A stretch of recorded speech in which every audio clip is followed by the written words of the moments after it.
যে চলে এসেছে আমার দুটো ছোট্ট বোনু। আমার যে ক্লিপ ক্ল্যাচারটা বানালাম না, ঠিক ওটা বানানোর জন্যই আসলে ওদের খুব পছন্দ হয়েছে, তাই আমার কাছে আবদার করেছিল, দিদি আমাদেরও বানিয়ে দিও। তাই যেমনটা বলেছিলাম ঠিক সেভাবে ডালগুলো কুড়িয়ে নিয়ে চলে এসেছে।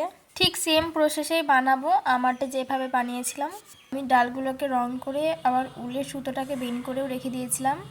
এবার ডালগুলোকে অ্যাটাচ করার পালা। আমি ডালগুলোকে সমানভাবে গ্যাপ রেখে অ্যাটাচ করেছি। এবার অফ ক্যামেরাতেই আমি এই মৌমাছিগুলো বানিয়ে নিয়েছিলাম। এবার এটাকে গ্লুর সাহায্যে লাগিয়ে দেবো। এটা খুবই সিম্পল রাখার চেষ্টা করেছি, তাই বেশি কিছু অ্যাটাচ করিনি, ভীষণই সিম্পল। আমি আজকে একটা বোনেরই বানানো দেখালাম, দ্বিতীয় বোনটা যখন বানাবো পারলে তোমাদের সাথে আরেকবার শেয়ার করব। যাই হোক, এবার বাড়তি সুতোটাকে কেটে এবার চিরুনি দিয়ে একটু আঁচড়ে নিলাম।